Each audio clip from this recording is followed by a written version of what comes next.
Xbox On.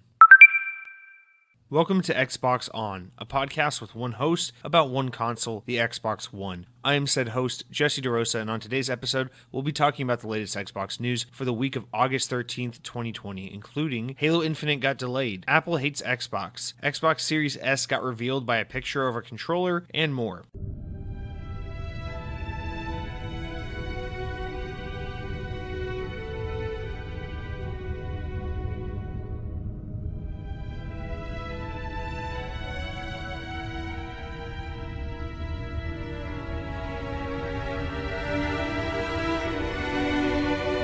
So glad to be out of this coma I've been in the past few days. If you don't follow me on social media, you'll know I spent the past 3 or 4 days in the hospital in a coma, and I just came out of it. But you know what? I'm ready to get back to healing and get back to the world and get back to my work and my normal life. And, most importantly, the thing is I'm alive, I'm well, and can all look forward to the rest of 2020, hopefully getting better, and of course, the shining light at the end of the tunnel, which is that Halo Infinite is totally coming out this holiday season. So everything was worth it because we're getting Halo Infinite and the Xbox Series X in just a few short months, right? So, yep, absolutely everything that's happened this year, paired with my being out of commission completely because I've been inoculated in this potato-like state of being in a coma. All of it. Totally worth it at the end of the day because we're getting a new Halo definitely by the end of 2020. So great to be back in the real world. With that said, Sarugi wants to make a note about last week's podcast. He says, "You sound a lot more chipper than usual in this podcast. I don't like it." So I apologize for that. If it's any consolation, all joking aside, I'm extraordinarily tired this week. My job shifted me to a new location and things have just been kind of crazy, so I've spent almost no time this week playing video games, thinking about video games, following video game news, giving a shit about anything related to video games, and every ounce of my free time to think or breathe this entire week has been dedicated to the Microsoft Surface Duo, which as of the time of this recording has just been officially given a price, release date, full specs, pre-orders are live, so not Xbox related, but kind of closely related. A lot of the Surface team works with Xbox team a lot. Obviously, they're both Microsoft-owned brands, so it's somewhat related. There's a chance you might be a Surface fan if you're an Xbox fan. Aside from just being so greatly exhausted from this past week with all the shit going on with work, I'm also just really, really distracted and excited about what's happening in the world of Microsoft Surface.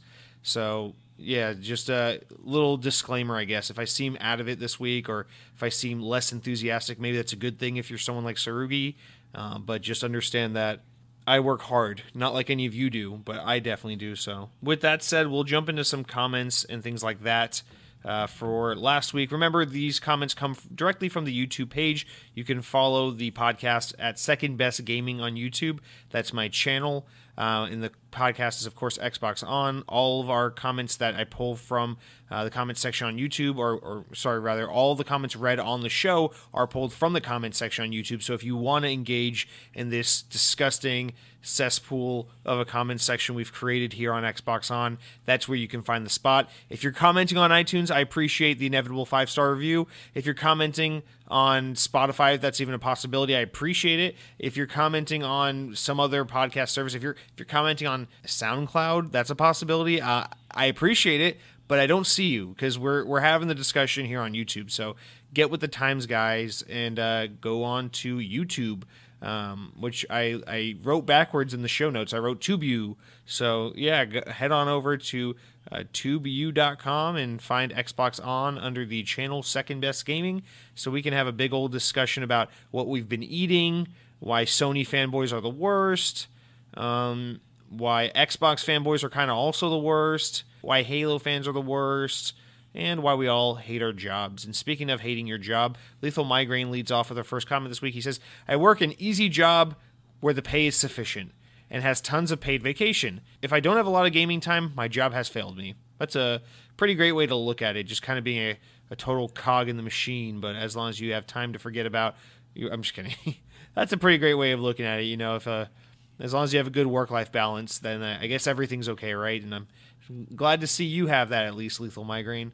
And our next comment here comes from my mother, who says, that Disney food thing sounds awesome. And I thought we already agreed we weren't going to call it that anymore, but yes, the Epcot Food and Wine Festival is indeed awesome. Not only does it sound awesome, but it tastes awesome too. So I highly recommend that again. But we won't dive into that any further. Except we will, because Lethal Migraine comes back and says Disney needs to let me plan their African menu. Eastern African food is simply delicious and cost effective. All right, here we go, Lethal Migraine. So get ready to get to school again. Sit down. This Xbox podcast is about to go full-fledged Disney dining. So first of all, Disney isn't some vague entity that just lets you plan their African menu. Listen, they have highly skilled, highly trained chefs that spend, that slave for months and months at a time working on these very specific menus that are not only cost effective but also practical for food booths that are serving throughout many months in Florida in this hot climate that we enjoy over here in Central Florida. So I want to let you know that, first of all, I'm demanding some respect for these Disney chefs that work so tirelessly to prepare these amazing food menus. I just feel like you're just kind of not giving them the credit, as if you're just saying, hey, I could do better, and maybe you can. I don't know if you're some culinary artist. For all I know, you're just Bobby Flay. Maybe you're Guy Fieri dressed up as a Xbox fanboy, and you're hiding your passion for all things culinary. So I don't know. I mean, yeah, it'd be cool to, of course. I mean, who wouldn't want to go to Disney and order a dish concocted by none other than the Lethal Migraine? But also, have some respect for the Disney chefs. Now, you're saying Eastern African food is simple and delicious and cost effective. Now, just disregarding everything I just said, it sounds like you do acknowledge these key components in building a menu for a theme park. But with that said, with me just trying to shit on you for no good reason, I will say Disney has a beautiful resort at Walt Disney World called Disney's Animal Kingdom Lodge. And at that resort, it's a massive resort, they have a handful of really amazing restaurants.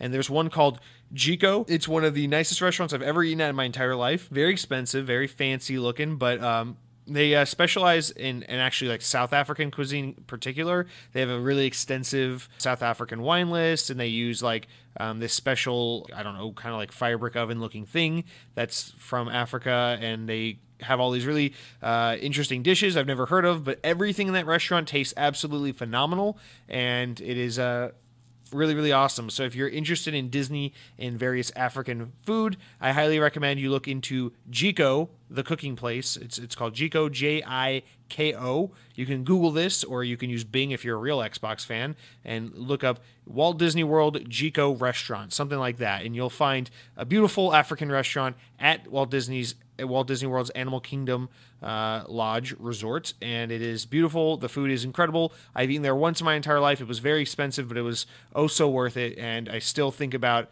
that dinner from time to time, because food is what I care about. Food is why I exist. So hopefully that will maybe that will impress you some more. There are other African themed restaurants. There's Sanaa, which is also at Animal Kingdom Lodge. It is another fantastic restaurant, but that's like Indian food. It's more of like African food with like a flair of Indian cuisine. So it's a weird like kind of hybrid restaurant, but also incredible. And then they have Boma, which is like more of like a generic buffet restaurant for your less adventurous eaters, but nonetheless, you can look into the various eateries at the Walt Disney World Animal Kingdom Lodge Resort. And then getting back into video games, if you're here for that kind of thing, Lethal Migraine says, I wish people would get my ideal launch lineup correct. And this is in regards to Tenali Maya's comment about Lethal Migraine. So Lethal Migraine finally responding in some regard to Tenali, maybe not so directly, but in some regard responding, saying your ideal launch lineup for the Xbox Series X would be as follows: Cyberpunk, Yakuza, Crossfire X, Tetris, Pong, Space Invaders, Number Munchers, Oregon Trail, Where in the World is Carmen Sandiego, which is funny as shit, and a new version of Baseball Stars, a remaster of Burnout Paradise, and a new Fusion Frenzy. So now the record has been set, guys. This is Lethal Migraine's ideal launch lineup. It involves a lot of games that definitely don't serve the most powerful console ever made narrative, but nonetheless, this is what Lethal Migraine would aspire to share with the world if he were the head of Xbox. So if you ever wanted to know really what it would look like with Lethal Migraine taking on Phil Spencer's role, I think that's a little taste of what you might see happening. So not too bad. And then speaking of Tenali Maya, we got another lengthy comment from this beautiful gem of a human being who keeps leaving these really eloquently written masterpieces on our YouTube comments, saying, to call anyone who is not subscribed to Second Best Gaming YouTube channel and who may be subsequently missing the weekly content being produced on the Xbox On podcast foolish would be a gross understatement. Because while the easily accessible show examines Xbox news in real time and also critically analyzes the cornerstone decisions made by the platform's vanguard party, it does so through the brilliance and charisma of its enigmatic host, Jesse DeRosa. DeRosa's obvious affinity for Xbox does not in any way undermine his objective and often thought-provoking opinions on the platform's state, be it perceived or otherwise. His choice to remain authentic when discussing traditional console war tropes or when extrapolating the direction platform seems to be moving in proves to be what some in the marketing world would call the secret sauce of the entire production. For without it, the likes of Dead Captain James, Lethal Migraine, or Josiah DeRosa would, in all likelihood, never feel empowered enough to express themselves on forums designed for public consumption. DeRosa may not be a household name yet, but his efforts are not going unnoticed, and his style is turning heads in a rapidly changing industry. It is a brave new world, just the type of place where DeRosa could shine. All joking aside, it's probably the most touching thing anyone's ever written about me, Tenali, so I greatly appreciate that. I also appreciate you not totally trying to burn Lethal Migraine this time. So while his name was dropped, it was mentioned in the comment. You didn't necessarily call him out for anything specific, so I appreciate keeping it civil here in the comments. And more important than more important than Lethal Migraine's feelings, I appreciate the glowing review you left me. It sounded like a 2 thumbs up kind of review. So no offense to everyone, but I hate you all with the exception of Tenali because just such a beautiful person, beautiful soul, beautiful words of wisdom, and kind words shared, directed at me. And quite honestly, none of you could ever live up to this expectation, this standard set now by our dear commenter, Tenali. All right, with that said, Dead Captain James says, the Spider-Man thing, of course referring to Marvel's Avengers, is really annoying. I was really looking forward to this Avengers game, and my favorite character not being in the PC or Xbox version kind of stole the win from my sales. I have a PlayStation and will buy a PS5, but I will never buy a multiplayer game on PlayStation. I really dislike having to use PSN. I agree completely. That's exactly how I feel about the whole thing, basically. I totally get that sentiment. I'm pretty similar where I like to play multiplayer games on Xbox. Pretty much anything that's multi-platform, I'll choose the Xbox version over it 100 times out of 100 over the PS4 or PS5, whatever version, because I want to play Xbox. My PlayStation is literally only a console for PlayStation exclusives and nothing else. I don't like PSN. I don't like the UI of PlayStation. I don't prefer the controller. I just don't prefer the console overall, but I acknowledge that PlayStation is a pretty awesome platform with really awesome games, especially its first-party lineup. So, of course, I'll give them that, and of course, I'm with you there. I plan on buying a PS5 one day. This whole decision to do Spider-Man exclusive to the PlayStation version of the game has just left me like, all right, I just straight up won't play this game. It's not I'm going to go buy, I will have a PlayStation. I already have a PlayStation 4, and at some point I will have a PlayStation 5. So finding a way to play as Spider-Man in this game wouldn't be an issue for me because I technically have the platform where he's going to be exclusive. And with that said, I still opt to not purchase this game because you're telling me that as an Xbox owner, my $60 isn't worth the same amount. I won't get into that too much, but this is something that really frustrated the hell out of me, especially just trying to watch people rationalize and defend this move here. Again, this isn't, just to clarify, because I don't know that I made this super clear last week when this was in the news, but my frustration in this situation isn't aimed towards Sony at all, because I understand that it's like Sony has all this exclusive rights with the Spider-Man franchise, or in a lot of ways they have a lot of exclusivity with it. It's kind of a bit of a gray area because obviously we've seen Spider-Man games on Xbox before. We've seen Spider-Man games based on Spider-Man movies that are Sony produced. We've seen the video game adaptations of those on Xbox, so we know it's kind of a gray area, but I'm not mad at Sony for flexing, for kind of manipulating their deal with Marvel and their ownership or their their stake in the Spider-Man IP and using that as a way to leverage, to get additional content on the PlayStation version of this Avengers game. That doesn't upset me at all. What upsets me is on the front of Square Enix, the publisher, and Eidos, the developer, for agreeing to basically go all in on this and be like, yeah, okay, we'll give the PlayStation a substantial amount of exclusive content and then ask everyone else to pay the same price for less of a game. Like, if you're gonna do this, at least do like what Soul Calibur, what Soul Calibur did that? Was it 4 or 5 where they were like, oh, if you buy it on Xbox, you get Yoda, and if you buy it on PlayStation, you get Darth Vader, And it was like, they did that Star Wars thing where each platform got a specific fighter. Like, that was even though that's kind of a bad example because who the fuck would want to play as Yoda when you could play as Darth Vader?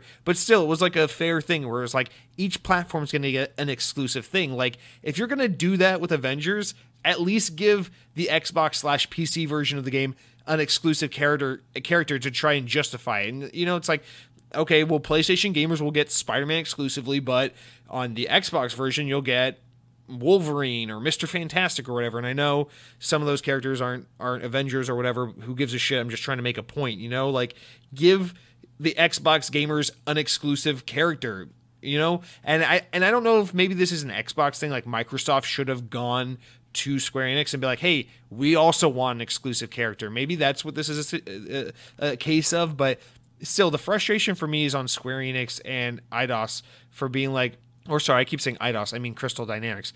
So the frustration is aimed towards the developer and publisher for being like, yeah, we'll take all this money and give the PlayStation version a substantially better experience while just fucking over the other versions of the game while still asking for the same amount of money in order to buy it. That's where the frustration lies. I'm not mad at Sony for doing, something that is like financially smart for them to do, because they were in a position where they could leverage their ownership or their relationship with that IP to benefit them in this game and on their platform. Like, that's all understandable. If Xbox owned Spider-Man, or if Xbox was making Spider-Man movies and had the Spider-Man rights, I wouldn't be upset with them for being like, yeah, we're going to put Spider-Man exclusively in this game. Again, I'm mad with the impartial developer/publisher that's just getting money and being like, yeah, we'll gladly fuck over 2/3 of our audience just because we're selling out to PlayStation. That's the part that frustrates me. So totally understandable where you're coming from, Dead Captain James. Yeah, I think this is a perfect example of like,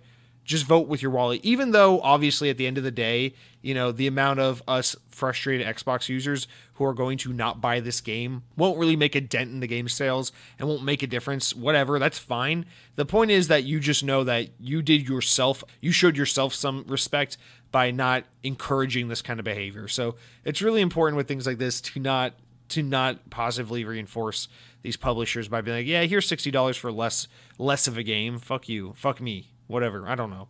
And then my brother comes in here and says, look at the conversations we have now. You had to debate buying the Avengers games. When Psychonauts, you have to debate whether or not you're buying the Avengers game. When Psychonauts 2 comes, you won't have to even think about it. You can just download it. I really think you're underestimating how Xbox will do this generation. When Game Pass and xCloud are available to audiences and all Sony has is Spider-Man in an Avengers game and a remake of the most obtuse Souls game ever, audiences will understand the value. Yes and no. I think you're only half right on this. I think gamers are extremely stupid and finicky.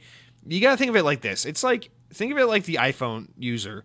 And this isn't a perfect analogy. I know this as I'm about to make it up on the fly, but and I don't mean this as a disrespect to PlayStation gamers or to Apple users, but it's one of those things where like you're just embedded in the ecosystem. So if you're a PlayStation gamer, you're just a PlayStation gamer. It's you buy PlayStation and you kind of just, it's not that you're like, oh, I see the Xbox is getting way more than I am for the same amount of money, but it's more like you just don't care. You just don't pay attention to that, right? So it's like when you're an iPhone user, you go, yeah, I'm going to spend $1,300 on the new iPhone 11 Max Pro, whatever, right? And then someone else is like, dude, OnePlus makes a phone that's like kind of better than that phone, and it costs like $600 less. And it's like, oh, what? It's like, oh, you could buy the Samsung equivalent of that phone, and it's a little less than that. Like you get the Galaxy S20 or whatever the fuck they're making. It's like, it's not about that the money proposition there. It's that PlayStation has done such a good job of building its audience and getting people like locked into that platform that it's not so much about like getting people to just blindly leave one for another.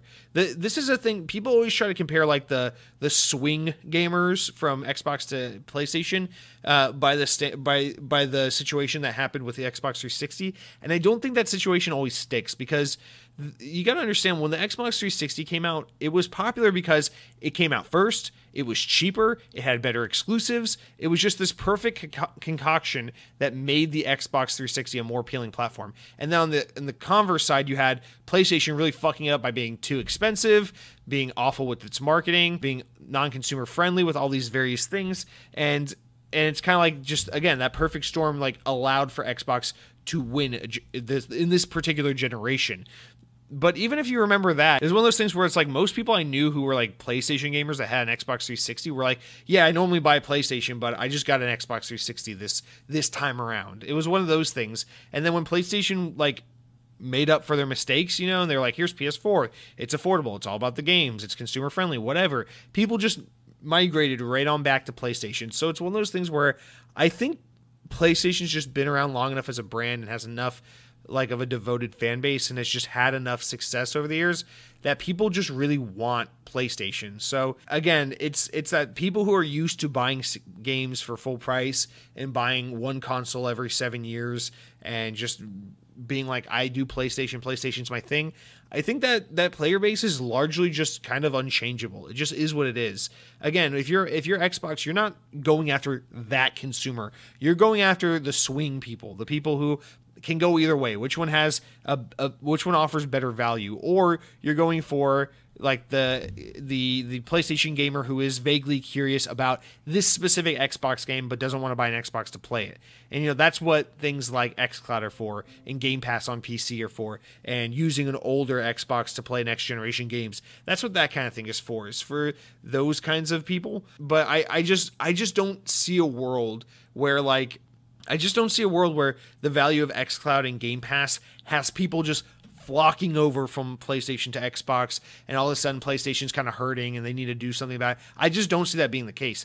Now, I'm not saying that Game Pass and xCloud and that amazing value won't at some point start to eat into Sony's market share. It could, but I just don't think that it's going to like even the tide, even the playing field, or like make the split 50-50 at all. I just don't think that's the case. I think people who are already embedded in the Xbox ecosystem are in for a real treat with this new era of Xbox, and people who didn't normally play Xbox because they either played PC or they didn't play games at all, or because Xbox is available in new markets and more accessible, those kinds of people are in for a real treat in the Xbox ecosystem. But I don't think your tried and true PlayStation gamers are really all that concerned about what Xbox is doing, whether it's the best thing or the worst thing ever, because at the end of the day, those people are just going to buy a PlayStation whenever it comes out, buy the new PlayStation games, whatever they are, and not really think too much about, don't get too distracted by the loud console war echo chamber thing. That's not really representative of the public. The majority of people are like, oh yeah, I buy PlayStation once every decade, and I buy the soccer game and the football game and the shooting game and the game where you play as Nathan Drake, and they just do that, and they don't think too much about it. They're not concerned with what's happening on Xbox. They just want to play the Grand Theft Auto thing and then kind of not think about it. So in that regard, I think it's one of those things where it's just like, it's like Google, right? It's like, it doesn't matter how good of a competitor. It doesn't matter that Bing is like kind of objectively better than Google. It's that PlayStation just has too much of the market and has been good enough to its fan base that it's never given them a reason to look around. It's like Apple. Like iPhone's overpriced and its ecosystem's way locked down, which we're about to get into in the news today. And, it's kind of anti-consumer in a lot of ways, but it's like iPhone's also a really solid piece of hardware that is really fast, fluid, responsive, really easy to learn and intuitive to use, and pretty and clean, and the build quality of the phones is really nice. It's like, so why, if you're not someone who's obsessed with phones, if you're just like a normal person who just needs a phone, why would you ever look outside the Apple ecosystem? If you're someone who just needs to use a search engine, and Google, while not the best thing in the world, while not the best search engine in the world, has always just been good to you, and it's always been there, and it's always gotten the job done, why would you start looking outside Google for a new search engine? And it's like, that's why things like Bing don't take off. That's why things like Xbox just can't come up with Game Pass and immediately get 50% of the gaming population while Sony has the other 50%. It just doesn't work like that. It's just, people are just too embedded in the norm. It's like the same reason why people just keep fucking buying, Toyota Camry year after year after year, when it's like, well, you could buy, spend just a little bit more money and buy a Tesla and never have to use gasoline ever again. It's just like, people just want what they're used to. The Toyota Camry gets great gas mileage, and everyone says Toyotas are really reliable, and so it's just one of those things. Although that's less of a good example because Toyotas are genuinely pretty great cars. But the point sticks. It's people who are just kind of blindly brand loyal, and I'm not saying that's inherently an awful thing. I mean, I'm kind of a brand loyalist with Microsoft, but I at least like to see what's going on in the rest of the world. I don't know. I like to think I'm at least somewhat agnostic for the fact that I own a PlayStation, and I don't know, whatever. The point I'm just trying to make is that as great as Game Pass is, as great as xCloud is, and as much as that can grow the Xbox ecosystem, I don't think it's really going to tear into Sony's install base and really get a bunch of people to jump ship. I still think PS5 is poised to absolutely obliterate Xbox Series X. But the reason why that doesn't matter is because Xbox isn't going after strictly console sales. They're going after services. So it's okay. They're competing in different ways now, but just understand, PlayStation 5 is going to completely dominate console sales for the foreseeable future, and that's okay. Xbox can still do pretty great in other ways. So that's going to do it for our comments this week. Let me know why you disagree, especially with that last one. I feel like that was kind of a divisive take. It was kind of a lukewarm take. I don't know. Just remember, guys, head on over to YouTube to comment for any future thoughts and ideas. And remember, for next week, we're getting a little stale. We're seeing a lot of the same faces here. Don't be shy, guys. Reply. Not shy guys like Nintendo characters. Like, don't be shy, you guys. Reply. Next, we're going to get into what I've been playing, but before I can tell you what I've been playing, I got to tell you all about what I've been eating. And yeah, for the millionth week in a row, this is the last time, I promise. I went to the Epcot Food and Wine Festival. This is the last time I'm going to bring it up, guys, I promise, because my girlfriend, her annual pass, she canceled it. She wasn't feeling safe going out to the theme parks during COVID. She didn't think the people were being respectful enough of the 6 feet distancing. She didn't think people were being doing their part and really trying to wear the mask. So she's a little uncomfortable with the theme parks right now, wants to wait a little while longer before she goes back. So she went ahead and canceled her pass. So girlfriend can't go to Disney anymore.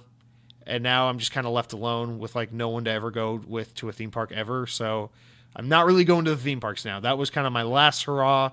I said, hey, bae, I got $24 burned a hole in my pocket. What do you say we do one last ride at Epcot? We got a couple of cake pops, and it was great. So we went to Epcot for the last time in a long time, unfortunately, this past week. But we got these liquid nitrogen cake pops. Dude, this shit's amazing. So they're these cake pops that are like little, like you may have seen them at like Starbucks before, right? Where it's like a popsicle stick and there's like a little ball of cake. No, fuck that. This is like a hockey puck slice of like piece of cake on a stick, right?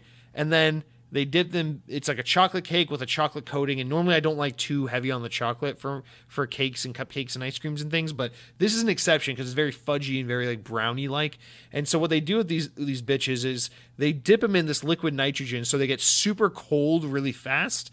And then they pull them out of the liquid nitrogen. And they're just like, you just see all this this cool steam just like emanating off of it. It's like dry ice, like a dry ice effect. It's so cool. And then they sprinkle a bunch of you pick the topping. You can get Twix on it, crumbled up Twix. You can get crumbled up M&Ms, or you can just get it plain. I think it comes with sprinkles if you get it plain or something. I don't know, but we got one Twix, one M&M.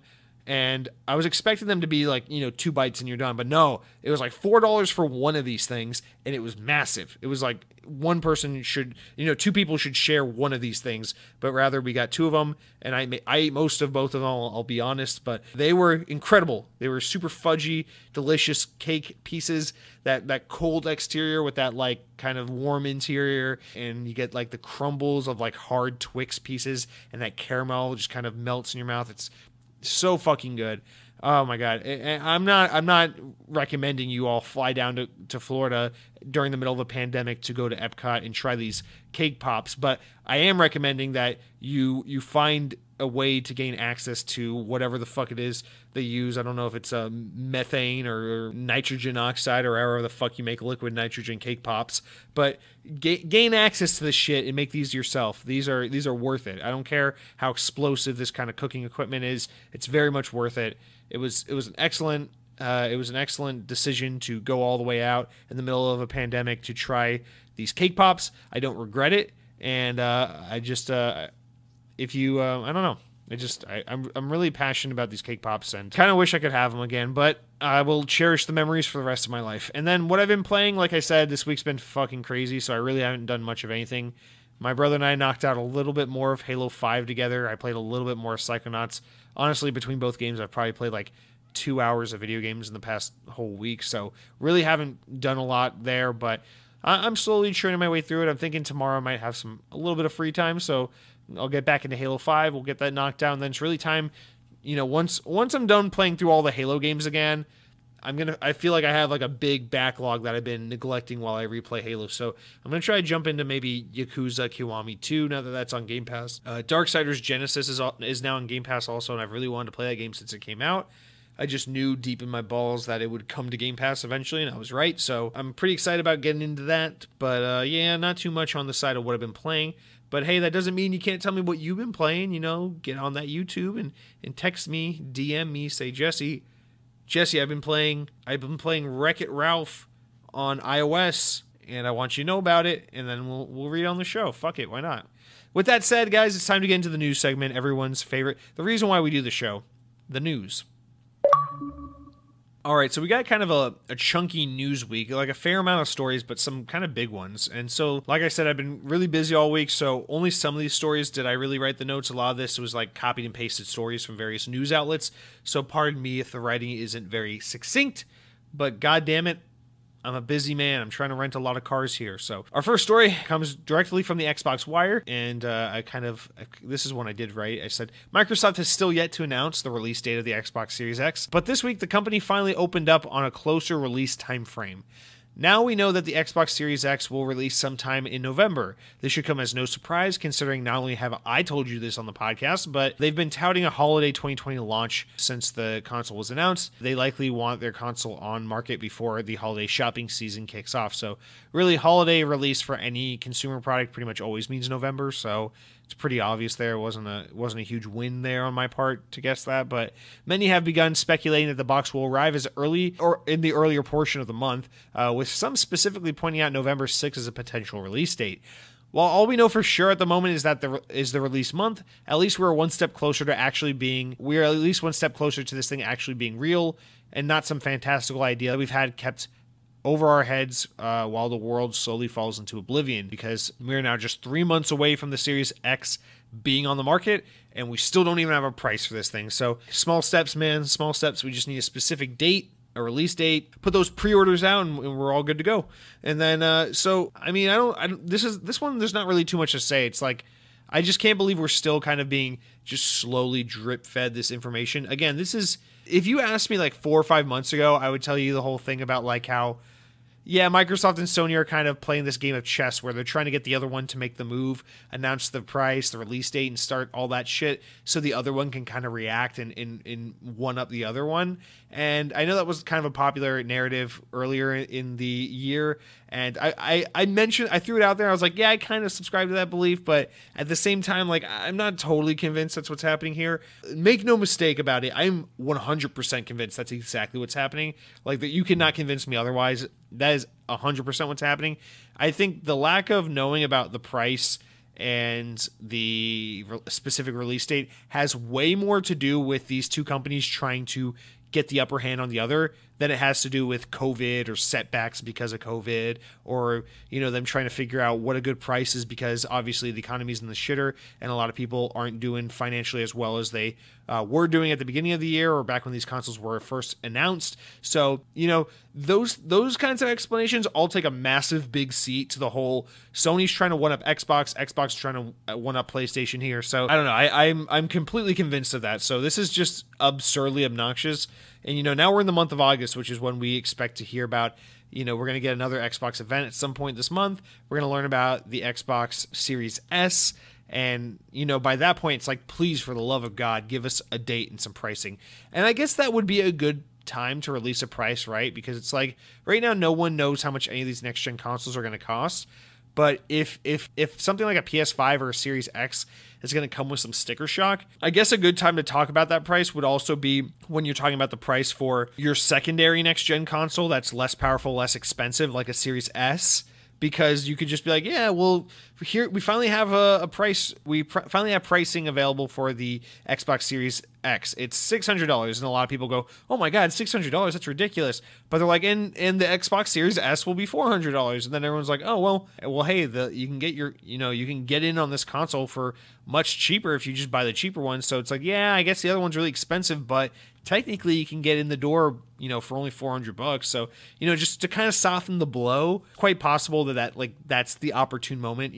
If whenever we get this, some point this month when we get our Xbox Series S proper reveal, if at that event, whatever that announcement is, whatever that event is, if at that point we don't get a release date, a specific release date and price, specifically a price for both SKUs of the console, if at that point we don't get that information, then I'm almost certainly convinced 100% that the Xbox Series X is going to come out without a price. I think at that point what Xbox might do is just ship this goddamn box out to every major retailer. And you'll go to Walmart and you'll be like, how much for the Xbox Series X? And they'll be like, I don't know, fucking $500. And be like, okay, let's see if Best Buy can do me one better. You go over to Best Buy and like, we don't fucking know, $600. You're like, $600, go fuck yourself, Best Buy. And then you go over to GameStop and GameStop's like, well, you can only get the Xbox Series X if you pre-order the latest version of Call of Duty and get the in-game tiger skins and whatever the fuck they're doing. And you're like, well, fuck you, GameStop. And then you go over to Amazon and Amazon's like, well, it's only $449 on Amazon, plus you get Prime shipping, but then we promise to tell you after 2 days of order after your order date that the box is actually being delayed, and then you'll get the console delivered to your house about 3 weeks after it actually comes out. So I'm pretty sure that's what's going to happen here if Microsoft doesn't just give us an MSRP for this goddamn box. And you know what? If that's the case, whatever. I welcome this fucking anarchy. I don't even know what else to think at this point.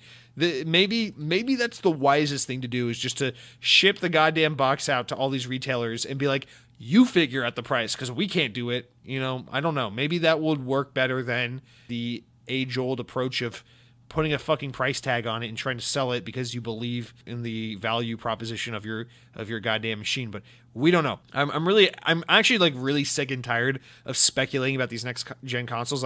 I'm still really excited about the Xbox Series X, and I'm still really excited about just next gen as a whole and everything that's changing the Xbox ecosystem. But if I'm being painfully honest, I'm so tired of speculating about release dates and prices and specs and all these things. And I know now we know most of it, but still the most excruciating part of all of this is always price, release date, and pre-order availability, right? The second I know a date it's out, I know how much it costs, and I have my pre-order locked in, that's when you can fucking rest easy. I finally got today, today's a perfect example. I finally got my pre-order in for Surface Duo.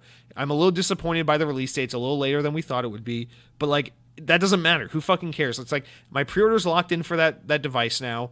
I got my money down. I got a release date. Now it's all in Microsoft's hands. They just got to ship me the damn thing on September 10th when it comes out. I want that feeling with the Xbox. It's I've saved the money. I've set it aside.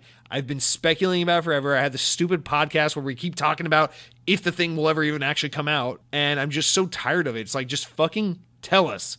At this point, I don't care how much they cost. I don't care if the PlayStation is $1 billion and the Xbox is $4 billion. It's I don't care. I'm going to pre-order it. Just tell me already. But I'm not actually really frustrated about that. I just got to spice up my sponsor is telling me I need to spice up or intensify the stories here. So I just felt the need to rant a little bit there. So thank you for letting me do that, guys. Our next big story here, definitely the biggest story of the week, definitely the most exciting / disappointing / exciting / disappointing news is that Halo Infinite has been delayed. So from Chris Lee, studio head at 343, as he posted on the Halo Waypoint blog, the news reads, "Today I want to share an important Halo Infinite development update with the community. We've made the difficult decision to shift our release to 2021 to ensure that the team has adequate time to deliver a Halo game experience that meets our vision. This decision to shift our release is the result of multiple factors that have contributed to development challenges, including the ongoing COVID-related impacts affecting us all this year. I want to acknowledge the hard work from the team at 343, who have remained committed to making a great game and finding solutions to development challenges. However, it is not sustainable for the well-being of our team and the overall success of the game to ship this holiday. We know that this will be a big disappointment to many of you, and we share the same sentiment. This passion and support for the that's been shown over the years has been incredible and inspiring. We wanted nothing more than to play our game with the community this holiday. The extra time, though, will allow us to finish the critical work necessary to deliver the most ambitious Halo game ever at the quality we know our fans expect. Thank you for your support and understanding. Pretty direct, while also kind of avoiding the fact that, people are bitching and moaning about the visual fidelity of this game, which I think is probably a huge contributing factor here. But Geezy writes in and says, first of all, he says, "Hey, I like to mix sweet and toffee popcorn. Your M&M mix sounds good. We'll have to give that a try for sure." So first of all, I just want to say that's a great idea, man. Definitely go ahead, try the M&M popcorn. I appreciate you writing in about the popcorn. Please feel free to write in more food-related questions. But you continue on, I guess, if we must. You say, a couple of questions for the next show. What is your opinion on the release date for Halo? Also, how could this sway you to get a PS5 first and wait for the release of Halo for the Series X? So first of all, absolutely nothing could make me get the PS5 first and then wait on the Xbox Series X. Let me make that perfectly clear. The PlayStation 5 can launch with Spider-Man Miles Morales, the new Ratchet & Clank game, a new Uncharted game, a new God of War game, a new Spyro the Dragon game, a new fucking Siphon Filter game, a new Max Payne game that's exclusive to PlayStation, 3 new Guitar Hero games that look and play just like Guitar Hero 3, and I don't know, like a Japanese boy dating sim or some shit. And I still wouldn't buy the PlayStation 5 first. I would still wait until the price dropped or until a year or two have passed and, I kind of financially recoup from this heavy year of Microsoft hardware. No mistake about it. The Xbox Series X could literally launch with 0 games, just like not even like Xbox Series X related games, just like 0 games. Like every game coming out this holiday could be like, hey, we're not supporting the Xbox Series X, and I would still buy it. It could be a box that you turn on, it connects to Xbox Live, you see your profile, you can play around with the menus, and you can't even launch a goddamn game on it, and I would still buy it day one. So it's absolutely impossible unless Microsoft absolutely prices me out of this thing. Like they're like, hey, we're charging $400,000 and your left testicle. Like, unless that's the case, I'm buying the Series X no matter what. I hope you know that's a testament to what a big X-bot I am. Right now, you can't see it, but I'm ripping my shirt off of my chest and shaving the hair I'm shaving the hair off my chest to expose the Xbox tattoo I have over my left pectoral, over where my heart sits, because I care so greatly for the Xbox Series X. There's just literally no way I'm not getting that. So that first. Now, what's my opinion on the Halo delay? Pretty much the same way I feel about every delay ever. I know I talk about Halo Infinite all the time about how it's the greatest thing in the world. It's all I care about. I'm so excited. It's not even out yet. It's my favorite game of the year for 2020. All those things still remain true, even if it does come out in 2021. But it's just the same way I felt about every time Cyberpunk's been delayed, or every time any game's been delayed. I'm super happy to see that this game, that the development team is getting more time to really make sure this game is done right and developed properly and fully fleshed out and polished and detailed, so that it can be the best thing it can be when we get in our hands. But I'm also disappointed that I had to wait a little longer to play it. And make no mistake about it, my desire for the game to be polished and up to par with what we expect from it, and for the team to have a proper development timeline to really get the bulk of their ideas and their creative efforts into this game, and for people to be able to really make this what they need it to be, rather than just feel the need to push out the door and get it out in time for the holiday season. I think that is infinitely more important than my disappointment for the game being delayed. Like, it's fine, I'll live, right? It's like, whatever. At the end of the day, I'm still going to play Halo Infinite unless I die between, holiday season and when it actually comes out. Yeah, I mean, I suspect Halo Infinite's probably now like a May 2021 release. So I at the very least, we're going to get like a 6-month delay on this thing.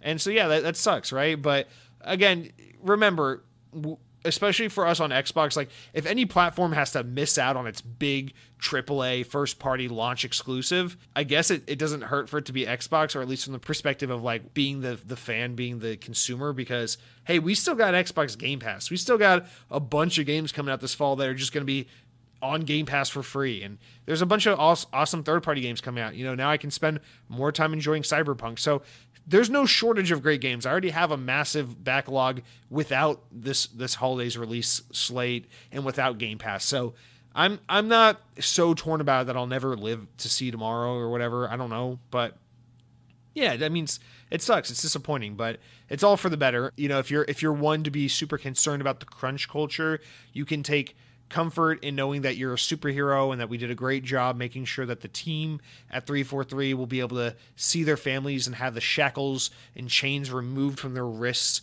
so that they can go home and have a decent work-life balance, because being a creative is just the most punishing thing in the world. So we can be happy for them that we get to avoid some crunch culture here, and just be happy that we're going to get a better game now as a result of this delay. And yeah, I'm sure this is mostly COVID. This seems twofold, right? It's COVID's making it a fucking bitch to develop a game right now, especially when you're making a game as big as Halo Infinite, especially when you have a bunch of support studios helping you with stuff and no one can get together and work on anything.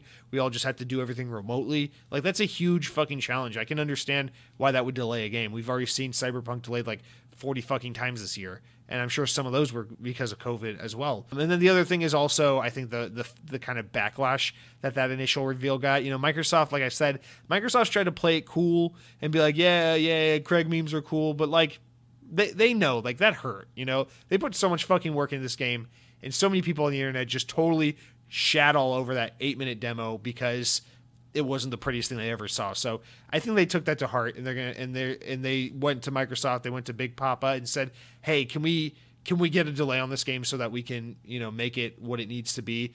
And I think it's really important because remember, not to sound cliche, you know, the old Miyamoto quote that everyone likes to pull out of their back pocket whenever a game gets delayed, about how, like, you know, a bad game is bad forever, a delayed game is eventually good, or whatever the fuck it is, you know. But like, Halo really is the most important video game coming to the Xbox Series X, so it would be better to have the narrative be in 10 years from now, oh, remember the Xbox Series X? Wow, what an incredible console. It came, you know, shortly after it came out, we got that amazing Halo game that was just mind-blowing. It was the greatest thing ever made.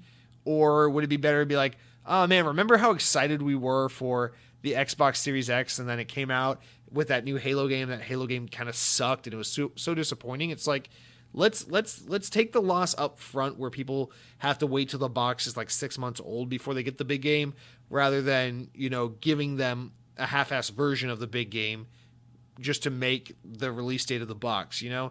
And then to clarify on this, Microsoft immediately followed up with this news and was like, hey, the Xbox Series X is coming out in November. So I read the stories backwards in the news release because I thought the console news is more important than the game news. But just to be clear, the news that the Series X is coming out in November was revealed right after this news about Halo broke, because Xbox wanted to like nip that in the bud immediately. Just be like, hey, nope. Halo being delayed has nothing to do with the console being delayed. The console's still coming. In fact, here's a fucking release month for it. And so I think that was pretty much... I don't think Microsoft was ready to talk about a release window yet. I think they were going to do a specific date or no date for the console. I think the only reason they gave us November was as a way to stop anyone from conspiratorial being like, oh yeah, the Series X is going to get delayed. So I think that was a pretty obvious move there, or reason for that move. But yeah, I mean, there's really not too much to say here. It's like, yeah, Halo Infinite got delayed. It sucks. I understand for a lot of people, it's like, well, hey, now look at how little value the Series X has. It doesn't have a single massive AAA first-party thing coming out at launch. Meanwhile, on PlayStation, they got the new Spider-Man. They got all this other shit. They got the bug snacks. They got, you know, whatever. People already like PlayStation. That's fine. But remember, if anything, this is a true testament to Microsoft really doubling down on and sticking to their guns on what they're saying Xbox is all about, which is that it's not just about the console. It's about the services and the products and the ways to, as Phil Spencer says, empower gamers to play where they want, when they want, and how they want. And that's what the Xbox Series X is all about. That's why a console like the Series X can launch without a big first-party game, because it's not just about the games. It's just it's about having that option for the players to be like, hey, do you want the box that just plays the games, or do you want the box that plays the games really, really well, or do you want to just play the games on your computer, or do you want to play the games remotely streamed from your smart device? Like, how do you want to do this? And so keeping in mind that the Xbox Series X is less of a traditional console generation and more of just another SKU of Xbox to offer players more ways to play Xbox, it's probably the most justifiable console, the best console to justify the lack of a big launch exclusive game that we've ever seen. Not that that's not disappointing that, we're not getting Halo, but I mean, it kind of, I don't know. If any console could justify a move like this, I feel like the Series X would be it, right? Because it's like, your other Xbox games are still going to run and look great on this console, and that's really what it's about. If you don't have a problem with it, then play your game somewhere else, or continue to subscribe to Game Pass and play it on your phone or your computer, or go buy that PlayStation 5, and we'll see you on the Xbox Series X when you decide it's worth it. But again, remember, the focus here on Xbox has shifted from the traditional sell console, sell games to the whole like sell services, sell the Xbox services across all the platforms it's available on. And with that, yes, sell games, sell consoles, sell controllers and peripherals and accessories and all that shit. But most importantly, sell the service. And in Game Pass is the next-gen console, right? Game Pass is the next-gen console.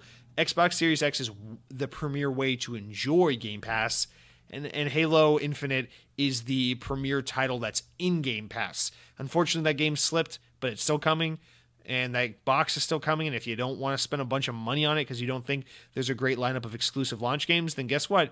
You can still enjoy it on your other platforms. But think about it like this. Game Pass is the next-gen console. The Xbox Series X is just one of many ways to enjoy that experience. So, cool. I've convinced myself that the delay for Halo is okay, and that the release date for the Xbox is justified. I am convinced. I am satisfied with that answer. I don't give a shit about you guys. Now I can move on to the next story in peace. Our next one here comes from IGN, more console news. So it is that the Xbox Series S, Microsoft's rumored second, cheaper next-gen console, may have been confirmed by a controller packaging leak.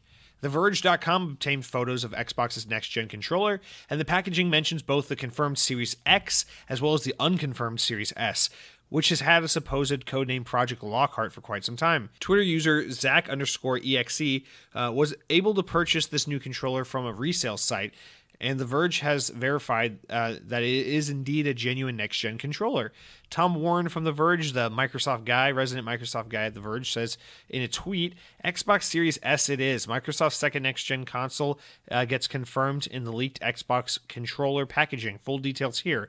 And I'm sure you've seen them by this point, but they basically show the packaging, photos of the packaging for the controller, which look pretty much like the packaging for any Xbox One controller, but it's clearly a new Xbox controller with the new D-pad and the new share button in the middle and the slightly smaller form factor that's almost imperceptible, but it is technically there. And yeah, it says the controller's white, by the way, and it says robot white. So I guess they're doing that new techie thing where you have to name the color, where it's like Google calls it like just black and plain white, and Apple calls it like bedazzled brown and reductive red and all that shit. So I guess Microsoft's following suit here. They're calling the controller robot white, which is I guess fine. The story continues. At the end of last month, an alleged image of a white Xbox Series S/X controller appeared online, and it's important to note that Microsoft has yet to unveil either a white next-gen console or controller. A recent report suggests the Xbox Series S would be revealed sometime in August, so we shouldn't be too far away from news.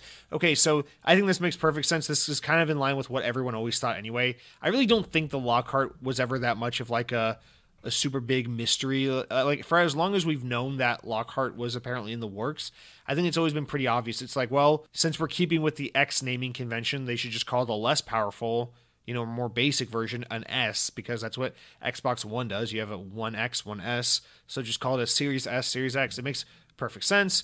And then it's like, oh, if the beefier, more powerful, like out of this world box is always like the slick, clean black one, then you just do like the generic Glacier white one for the standard one. So it's basically exactly what we have on the Xbox front, but now it's with the Xbox Series consoles rather than the Xbox One consoles. again, and we're phasing out the Xbox One generation. We're gonna stop selling the Xbox One X. This makes sense. It's like now it's like the same thing as before. You got the cheaper white one that just plays the games normal, and you got the more premium, expensive, sleek matte black one for your higher end performance, your more hardcore users. So I get it. This all seems like it's just lining up exactly as you'd expect. And the side of the packaging shows all the platforms it's compatible on. It says Xbox Series X, Xbox Series S, Xbox One, Android, iOS, Windows 10. So it shows all the ways you can play it. That's of course alluding to Game Pass for your iOS and Android, and of course referring to your consoles and your computers and everything else. So I don't know. I believe this. I don't think there's any. I don't think this is false in any way. I think it's pretty obvious that this is real. I think the Lockhart's been a pretty poorly kept secret, and the only reason Xbox is still hanging on to it is because they're trying to dole out new information every month to kind of keep the train going, keep the hype train rolling along. So again, this is one of those things where it's like I just don't have too much to add to this. I'm so tired of the speculation and the rumors. I'm just ready. Just put it all out in the open. Give us prices and release dates. Let us pre-order. Let's just be done with this shit. So yeah, again, I'm not going to give you some cool conspiratorial kind of take on this. I think this is legit. I think the console's long overdue for a reveal. It's August, so I suspect we'll get it in the next 2 weeks or so, maybe 3 weeks, but probably 2. And yeah, yeah, the Xbox Series S, it's a poorly kept secret. We know it's a thing. Hopefully soon Microsoft will speak of it, and we can get some pricing and start going with our pre-orders. So cool. Check that out if you want to see pictures of what it looks like. It looks like a Xbox Series X controller, but in white. And then our next story here comes from Windows Central. This is our last super chunky, sexy story of the week. So from Windows Central, while Microsoft has recently outlined plans to bring Xbox Project xCloud's game streaming tech to mobile devices, its arrival on iOS has entered a stalemate. Cloud gaming soon hits its Xbox Game Pass Ultimate subscription featuring many of the best Xbox games, scheduling to launch for Android devices on September 15th. But Redmond has fallen silent on the status of the iPhone and iPad endeavors. That comes as the company wrangles App Store policies, with developer guidelines barring apps like Xbox One streaming services from the curated digital storefronts. Project xCloud's iOS struggles fell into the spotlight on Wednesday, with Microsoft winding down public trials of the platform after 3 months without updates. Android testers have been gained access to over 100 compatible titles in short after 1 year, yet its iOS counterpart featured just one playable title, Halo the Master Chief Collection, while tied to 10,000 participants. The former is the result of Apple's regulation on iOS game distribution, while its small install base has pushed the limits of test flight development platform. Microsoft confirmed plans to postpone the iOS testing, and we've now seen Apple respond to mounting scrutiny. Apple expanded on its reasoning behind blocking Project xCloud for iOS, reportedly citing its policies and review processes in a statement to Business Insider. We've reached out to Microsoft for comment and will likely update this article accordingly. So they do update the article, but first I'm going to read to you the quote from Apple that they gave before Microsoft responded. So first, Apple said in regards to the story, the App Store was created to be a safe and trusted place for consumers to discover and download apps, and a great business opportunity for developers. Before they go onto our store, all apps are reviewed against the same set of guidelines that are intended to protect customers and provide a fair, level playing field to developers.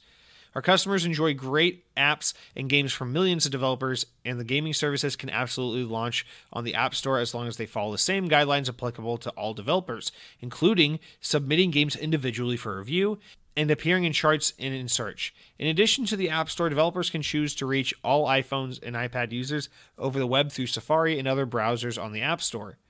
Shortly after this response was given, though, Microsoft fired back. So basically, just to cover before we get into Microsoft's quote, basically what happened was the iOS version of xCloud was, the app was there. It was supposed to go into a proper test flight.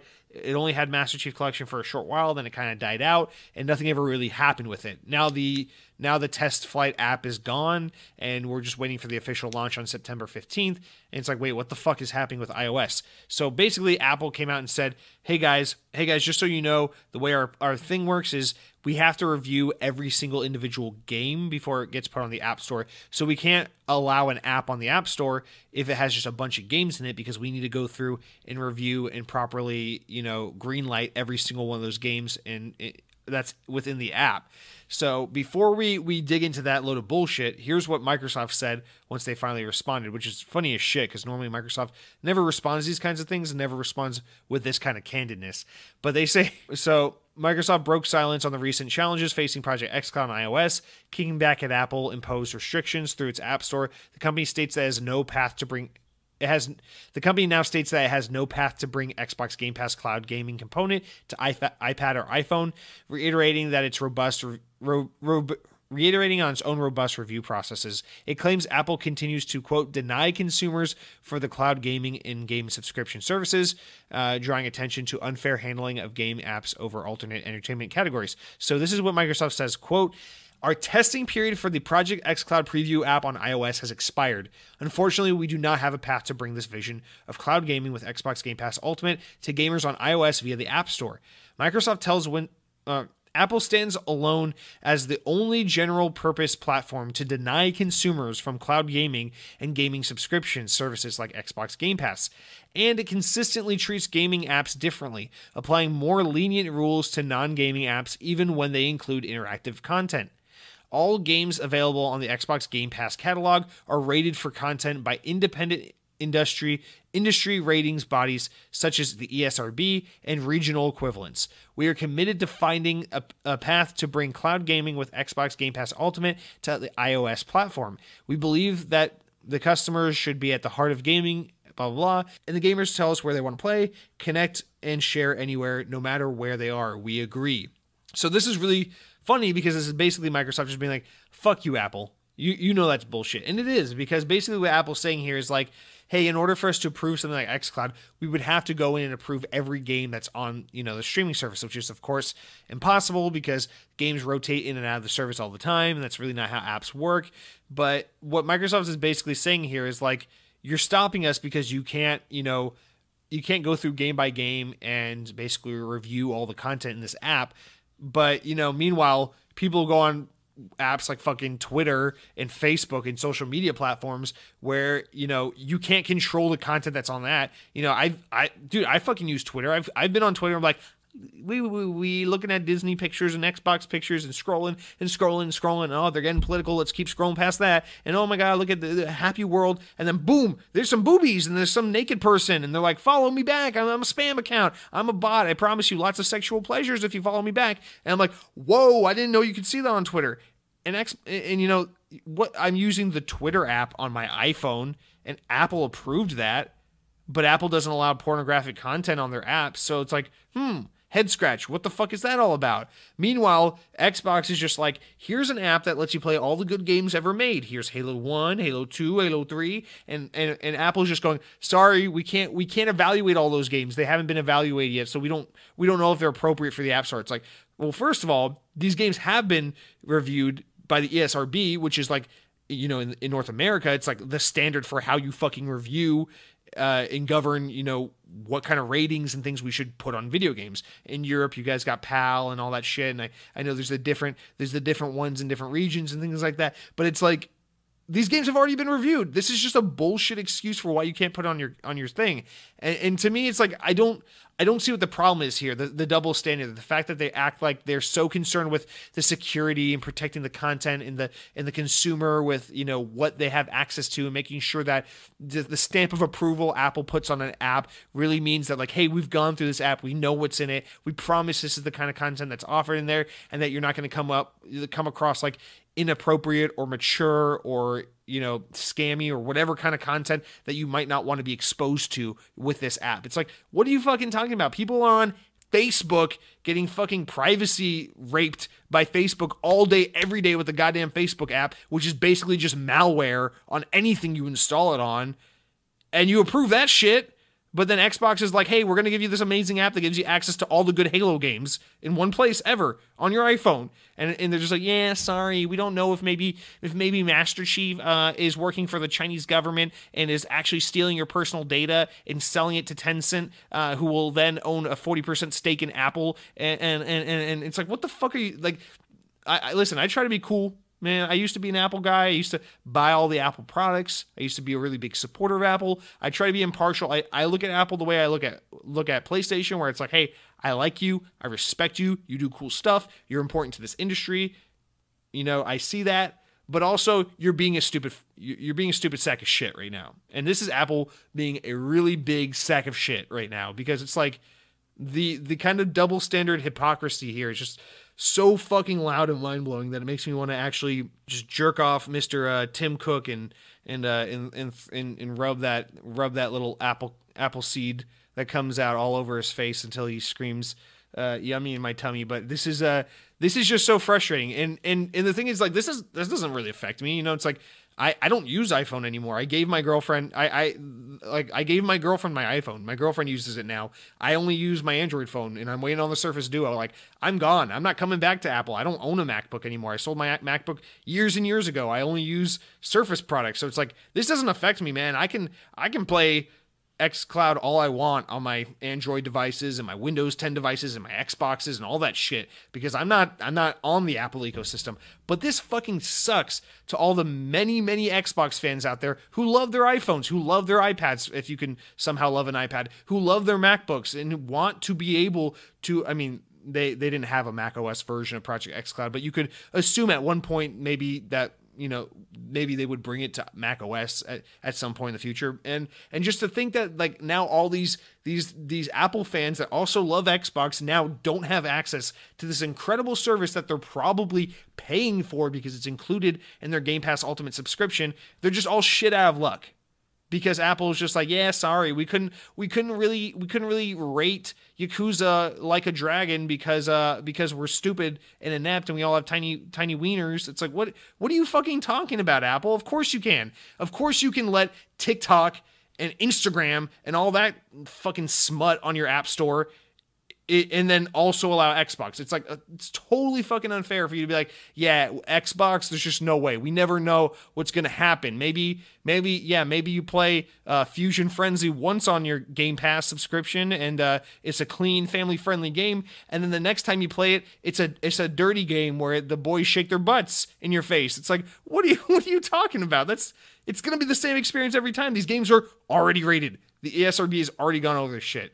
And I understand that I'm just starting to run circles, but this is like fucking mind-blowing. And at the end of the day, I mean, I'm bringing up the point, like, this doesn't affect me directly, and I'm livid about this. Because, I mean, I don't use Apple products anymore. This isn't going to affect me. I can still play xCloud on my Samsung Watch because I don't use that Apple Watch bullshit. I don't use those AirPods. I can still listen to Xbox on my Bose headphones because I'm not a fucking scrub. But to all you people out there who are loving your iPads and loving your iPhones and loving your Macs, I'm sorry. Sucks to be you, I guess. Apple doesn't think you're worth it. And so, I tweeted out jokingly, it's like, maybe this is Apple's way of being like, hey, and as a side note, remember this, by this definition, this isn't just Microsoft. This extends to Google with Stadia. This means Stadia can't ever be on there. And after this story broke, Google kind of chimed in a little bit and was like, yeah, fuck Apple. They did this to us too with Stadia. So remember that this is more than just how this is affecting Microsoft, right? And so, I don't know, if I want to get real conspiratorial about it, I guess you can make the argument where it's like, well, Apple's trying to sell that Apple Arcade thing they launched last year, and, it would be kind of a competing thing to have Microsoft have their game, because think about it like this. Xbox Project xCloud is an infinitely cooler and better deal than Apple Arcade. I had Apple Arcade for like the first 4 months. I like Apple Arcade. There's a lot of good games on there. The Apple App Store is absolutely atrocious, just like the Android App Store, where it's like 99% garbage apps everywhere in your face.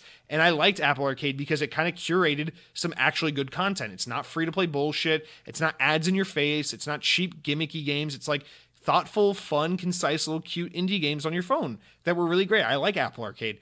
But there's no denying that Project xCloud is infinitely cooler than Apple Arcade. I mean, you fucking snap an Xbox controller on your iPhone and boom, you're playing the Elder Scrolls Skyrim for the millionth time, but now it's on an iPhone. Like, that's amazing. And so maybe Apple's like seeing that as a threat. Maybe they see something like Stadia or Project xCloud as a direct competitor to something like Apple Arcade. So they're just like, nah, fuck it. We won't allow it. And the only reason why I would even venture to put that conspiracy out there is just because we know Apple has a history of doing that kind of shit where like they bar smaller developers from putting certain apps on their store for arbitrary reasons. And then Apple will either buy out that company or buy out a similar company or build their own version of that app and be like, oh, hey, here's the new thing we're introducing, and just kind of like then that smaller developer would be like, what the fuck? You wouldn't let us on your platform and now you just aped our idea. So that Apple's been known to do that in the past. It's happened before. So the fact that they have that history makes me think that maybe this is a competitive thing about, protecting Apple Arcade on the App Store. I could be dead wrong. I tweeted that out and then was immediately like, there's no way this is the case, but whatever. I'm starting a conspiracy theory here. I don't know.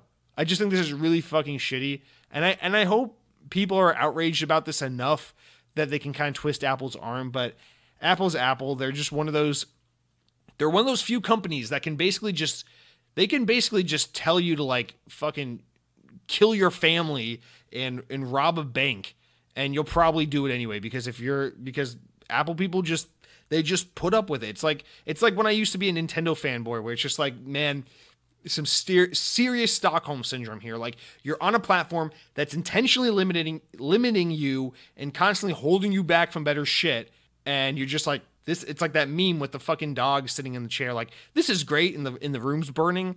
I don't know. Again, I like Apple. I like a lot of their services and products. They make great shit, but there's a reason why I don't love Apple, and this is the kind of shit that explains just that. Insert plug for Microsoft. Microsoft's better. Go buy a Surface. Go buy an Xbox. Remember, I get a 7% commission kickback every time you buy a Microsoft product. So use the checkout code XboxON whenever you buy your new Android device from Microsoft. Whenever you buy not a MacBook, you can use the second best gaming XboxON code, and I'll get a small kickback. I appreciate it, guys. Don't forget to like, subscribe, and thank you to Dollar Shave Club for the sponsorship. Our next story here, coming straight from the old IGN, a new statement from Warner Media CEO Jason Kilar could suggest that WB Games Interactive is actually no longer looking to sell, or at least for now, and that would include, of course, studios like NetherRealm, Avalanche, Rocksteady. Jason says in a Warner Media organization update that was posted on Friday, August 7th, in which he gave an extensive update as to the future plans of the company.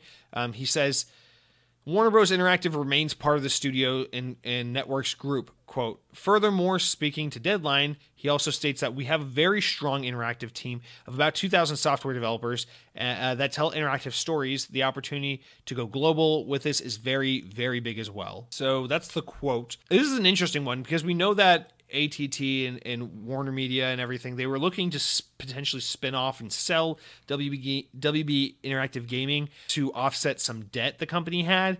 And now that we see them holding on to it, I wonder what this is in response to. I wonder if this is them seeing like how well gaming companies are doing right now during COVID and being like, gaming is such a lucrative division. Why would we get rid of that? Or I wonder if this is them kind of coming to their senses and being like, hey, I don't know, gaming isn't the thing you want to get rid of. It's a growing industry. We have really popular IP.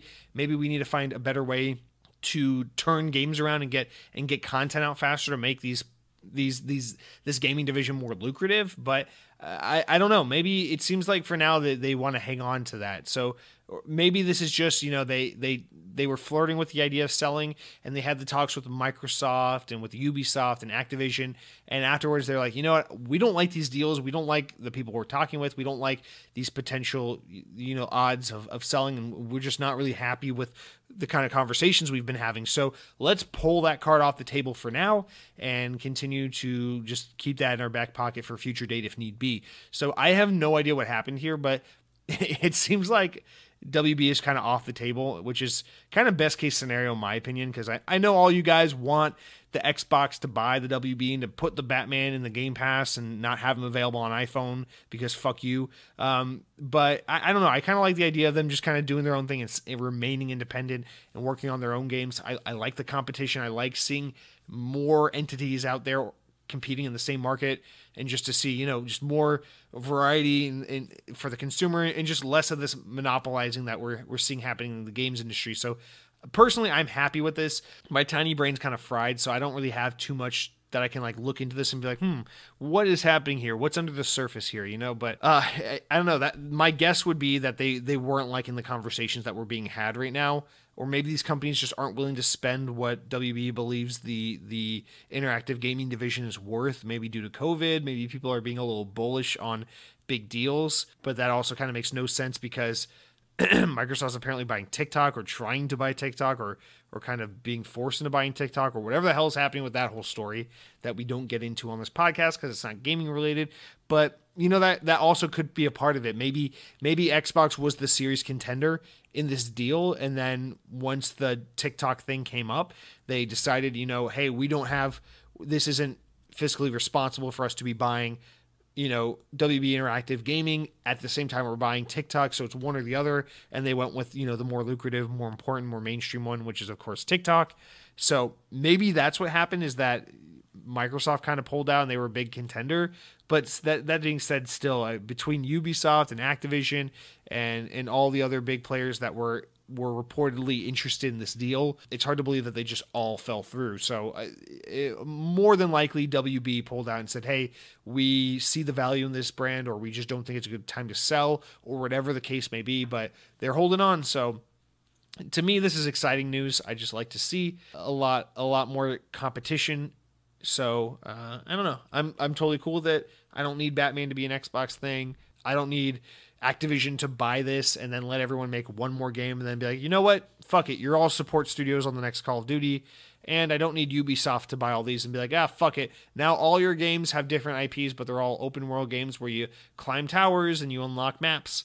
So I think it's for the best, but let me know what you think about that one. And then next we've got some kind of, keeping with the kind of frustrating news here. Reported by Windows Central, Forza Horizon 3, the open world racing game from Playground Games, has been announced to be delisted from the Microsoft Store on September 27th. This is a standard practice for certain racing games that feature a lot of different music. Keep in mind that this just means that you can't buy the game digital through the Microsoft Store.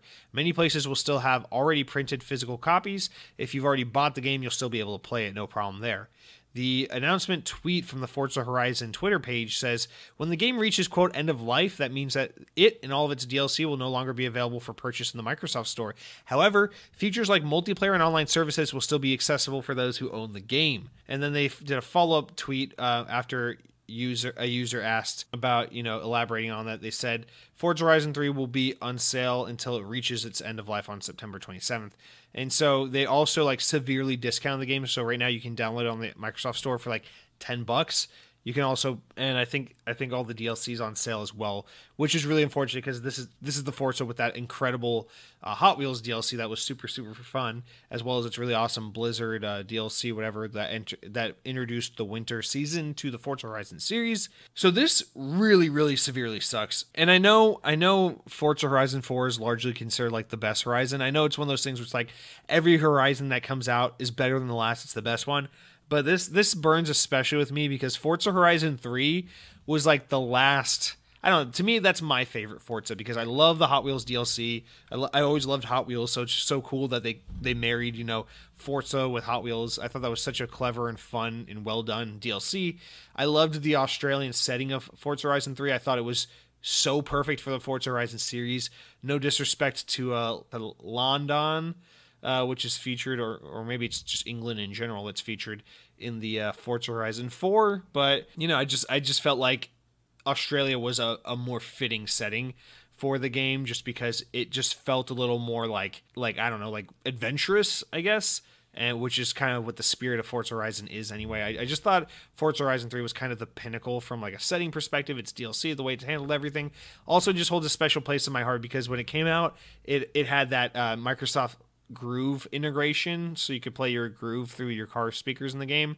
And then, of course, when Groove got axed, they just had the regular generic radio stations. But now, because all the music licenses for those songs is expiring, basically they're telling you to fuck yourself. This is crazy because normally this doesn't happen so soon, right?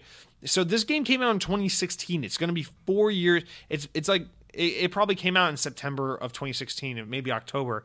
So the game's going to be 4 years old by the time it shuts down. Like, what the fuck? I mean, they're not shutting it down. You can still play it online. You can still play the game. It's still there. And you can still go into GameStop or Walmart and buy it, I guess, whatever. But if the game's not available for download on the digital storefront, I mean, that's really when it's gone. Like, it would be a less concerning story if they're like, yeah, you can't buy it anymore at stores because we burned all the physical copies that didn't sell, and we stopped printing copies of it. It's like that wouldn't upset me. What upsets me is you won't be able to download it. That's really where the game lives and dies by. So it's like, what does that mean? Like, it's never gonna be in Game Pass. It's never gonna be on the Microsoft Store. Like, that sucks, man. That's an Xbox first party game. That's a current generation first party game. And I feel like with it only being available physically, it just means it's going to be kind of lost to time. And that's really fucking unfortunate for such a great game, such a recent great game. So this is really disappointing. I feel like normally these licensing deals for the music is like, it's licensed for like 10, 15 years, not like 4 years. What the fuck is that about? So really, really unfortunate. I almost wish they could just change the music selection in the game and just update it, but I guess this is what they have to do. So yeah, you will no longer be able to cruise around the Australian outback while blasting Blink-182's Bored to Death out of your 1998 third generation Honda Prelude, because Forza Horizon hates us all. So that's what's happening there. That's severely disappointing. I mean, sure, Forza Horizon 4 is fantastic and you can just play that, but like, I don't know, when's that going to happen to Forza Horizon 4? When is that game's license going to expire, and then we just won't have access to that shit anymore? It's like, what's the plan here? That's even though Microsoft has like a history of being so dirty with like releasing shit, selling it to people, and then canceling it and pulling it off support, pretty early. Even though Microsoft has a long history with doing shit like that, this still sounds dirty even by Microsoft standards. So we'll put Forza Horizon 3 in the same bin as Mixer and Windows Phone and Zune and Groove and all that good shit. So rip Forza Horizon 3. Fuck all of y'all if you liked it. And next we will try to talk about something a little more uplifting, except not really, because this isn't fun. IGN reports that Splinter Cell's Sam Fisher will be the next operator to join Rainbow Six Siege, and he will arrive with the Operation Shadow Legacy update as Specialist Zero. Additionally, new night vision activities part way through the recently released trailer, and while Fisher says, "You should know better than to write me off, consider this a teaching moment," so alluding, of course, to the whole like, hey, you thought I was gone, but I'm not. Ubisoft also released key art of Sam Fisher, which you can see online, which shows that he's still alive and well and still in this universe. And then whatever. And a proper reveal for the whole thing will hold place on August 16th. If you want to check that out on the internet, presumably streamed through various Twitch channels and things like that. Sam Fisher's official page on Rainbow Six Siege's website reads, quote, "He seems to have kept in good shape despite being off active duty, though it seemed a little more frazzled than usual when he arrived. I wonder what has Zero using Rainbow as his home base. He wouldn't be here without any motivation, and we should take advantage of his experience. His military expertise will be a good balance in your psychological insights. As he's coming in as the first member of the Rainbow operational staff, I'm curious the cautions of the changes he'll bring to our organization. I'm sure his instruction will be a necessary, painful experience. I imagine there's something he's not telling us regarding his sudden appearance, but that's no surprise here, blah, blah, blah, blah." It's a really stupid description. Basically, saying, hey, we acknowledge he's been gone, blah, blah, blah. We're being all tongue-in-cheeky. In this universe, he's back. Wonder what he's up to. Wonder why he's here. Let's take advantage of him because he's a veteran, blah, blah, blah. They're just kind of winking and nodding to the audience profusely like, ha, ha, ha, we know you miss Sam Fisher. We know you miss Splinter Cell, but fuck you. He's now in Rainbow Six because we still won't give him his own game. Of course, you may have seen him back in Ghost Recon Breakpoint in 2013, a few years ago, or recently, and Ubisoft is obviously continuously teasing Splinter Cell. They recently announced a Netflix animated series in the works with the creator of John Wick. So, Sam Fisher's in a mobile game. He's in Ghost Recon. He's in Rainbow Six. He's got a Netflix show coming out. He just doesn't have a new game. He's got everything but a new game. He's got a new line of cereal. He's got a new line of pajama pants, of toys for kids, dog food. He's got a new Sam Fisher branded home phone that you can buy. And I'm pretty sure he's coming in Happy Meals over at McDonald's now. So plenty of Sam Fisher to go around, but he's just not getting a fucking video game, which is the only thing people are asking for. Can you imagine asking for one thing and just getting everything but that thing? Like, hey, Microsoft, we'd really like a new Xbox console. Perhaps the most powerful Xbox console in the world. What's that? You want a new pair of Xbox branded socks? Wait, what's that? PlayStation's making a PlayStation 5?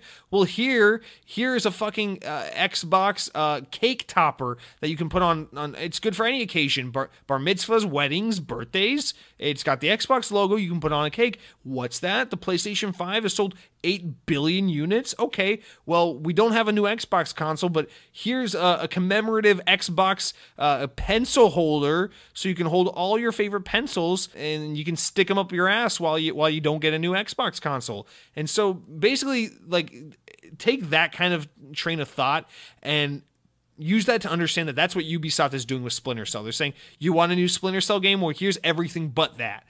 So yeah, I mean, I guess what this basically means is there is a Splinter Cell game coming. Ubisoft just still isn't ready to reveal it or talk about it. But all that tells me is that they shouldn't be doing all this other shit. If you're not ready to talk about the new Splinter Cell game, then don't announce the Netflix show. Then don't put him in another game as a little tongue-in-cheeky reference thing. Like, this is annoying. Like, I don't even give a shit about Splinter Cell. I'm not I dabbled in one of the earlier Splinter Cell games on the OG Xbox, and I just didn't care for it because I'm not a stealth fan. I mean, I think Sam Fisher's a cool character, but like, fuck, like, I don't even care about Splinter Cell, and I'm kind of like salty on behalf of all you Splinter Cell fans because this is annoying as shit. That Ubisoft's just like, hey, we're painfully aware of what you want, and we're gonna keep not giving it to you. Just hang on tight because you're gonna be able to get them Sam Fisher rims on your Chevy Tahoe pretty soon here if you just keep waiting patiently. And so I don't know. I guess that's what's happening. If you're a Splinter Cell fan, I guess we can put you up there with iPhone users, and you can just go get fucked because apparently you're as good as Forza Horizon 3 fans and iPhone users who like Xbox. So fuck you. Everyone hates you, and there's no new Splinter Cell ever. I mean, again, none of this is an issue. It's just like, announce the game or confirm that there's a new game in the works, or just say something about a Splinter Cell video game before you do all this bullshit. People just want to know that Splinter Cell is coming back. And yeah, we can assume that it is because you keep doing all this shit, but like, stop making people wonder. Just tell people. Man, this is one of those perfect examples where it's like, I just wish the video game industry was more like the movie industry, and I wouldn't say that under most contexts, but I mean it in the sense that, like, the movie industry is pretty transparent. Like, if they're working on something, they'll just tell you. They'll be like, yeah, we're working on a movie about we're working on a movie adaptation of Mein Kampf, and we don't have a director or a writer or cast yet, but we're working on it. It's gonna happen. Here's a release date, May 13th, 2024. Yeah, and then they'll just do it. They just announce it prematurely. They don't even have a fucking concept of who's going to come up with the Mein Kampf theatrical adaptation, but they'll just announce it with a specific release date in all. But the games industry is just so polar opposite, where it's like, yeah, we're like 90% of the way done with this game, but we just can't tell you about it. So I don't know. I understand people also get upset when games get revealed too early, so I can see how the frustration, the outrage goes both ways, but like, man, with Splinter Cell in particular, like, tell us it's coming back as a video game or cut the bullshit. But like, all this other stuff is only supplemental if we know we're getting a new Splinter Cell game. So pouring one out for all you Splinter Cell fans today. And hopefully we can be done with all the bullshit news, but we're not, because we got another one here. It's a week full of bullshit news. The news of the Surface Duo's release date and pricing and pre-orders opening up was such good news that the universe had to balance out that news with a bunch of shit news. So the Xbox audience is just getting rained on with bad news this week, so that us Surface fans can enjoy the imminent release of this new computing device. So from Windows Central, Remedy, the people that used to make games for Xbox but now make games for everyone, but also make campaigns for first-person shooter Korean games, has announced that Control is getting an Ultimate Edition, bundling up the base game with its expansions and staging for staggered release beginning August 27th, 1 year after the launch of the original game. Control Ultimate Edition is coming to Xbox One, Series X, PS4, PS5, the Epic Game Store, and Steam. But the only ones you need to know about are Xbox One and Xbox Series X, because fuck everything else. For those who purchase Control Ultimate Edition on Xbox One or PS4, they will receive a free digital upgrade for the Xbox Series X or PS5 version. This upgrade path is only available, here's the kicker, only available for those who purchase the Ultimate Edition. If you previously purchased the base game, you will not receive the free next-gen upgrade. Due to production issues popping up from the global pandemic, digital and physical copies of Control Ultimate Edition could not be released at the same time, and its release dates for the platforms are as follows now. So on August 27th, you'll get it on Steam. September 10th, you'll get it on the Epic Game Store, PlayStation 4, and Xbox One digitally. At some time at the end of 2020, you'll get PS4 and Xbox One physical editions, PS5 and Xbox Series X digital editions, and in early 2021, you'll get PS5 and Series X physical editions. So I don't really give a shit about the staggered release format. That's fine. You should only get digital anyway because physical is a waste of your fucking time. But that's not even the point here. The point is that they're saying if you buy the Ultimate Edition, you get the free upgrade to Series X and PS5. And if you already bought the game earlier, if you were an early adopter, if you were an early supporter, if you were someone who bought this game because you wanted to buy it and support Remedy at a time when you just thought the game looked cool rather than playing it after the fact when it came out and went on sale and all that shit. If you're one of those people who actually supported the studio from the beginning, you're shit out of luck. You got to buy the new version to get the upgrade. But if you're bandwagoning, if you're just buying the new version, yeah, we'll upgrade you for free. So I doubt that's a Remedy made decision. It's probably from publisher 505, that decision, I guess. Maybe it's their way of trying to extract more value out of it, since the game, they say they're pleased with the sales of the game, but I doubt it did too well. So maybe this is just some like cheesy corporate way of like squeezing some extra cash out of this game, but like that's fucking low. That is some of the lowest shit I've seen in a long time. You got Xbox constantly bragging about smart delivery, like, yeah, every game just getting these free updates. If it's an Xbox game, boom, free update to Series X. You playing Fusion Friendly, boom, 120 FPS on the Series X. You're welcome. I don't give a shit. It's free. Everything's free. Here you go. Happy birthday, kid. And then Remedy's like, yeah, remember Control, that game that was really awesome that came out last year that no one played because it kind of flew under the radar, but ultimately it ran like shit because it was way poorly optimized for current generation hardware. Well, good news. Thank you for buying it brand new at $60 when it first came out, and fuck you because you're not getting the upgraded version. You got to pay for that shit. It's like, what? Why is that the consumer that's getting burned the most? Why is the most valuable, the most like staunch and like early adopters, like your best supporter, your biggest fans, the people in your corner at all times, why are those the people getting burned over this? Like, what the fuck is that about? So again, I'm trying not to put too much of the blame on Remedy because I assume this is a publisher decision, like a 505 thing. But I guess until we really know whose fault it was in particular, just a big old blanket fuck you to all these people, because that's some serious, we're Xbox gamers. We're used to, hey, Phil Spencer says he puts gamers at the center of everything. So I'm a gamer, hello?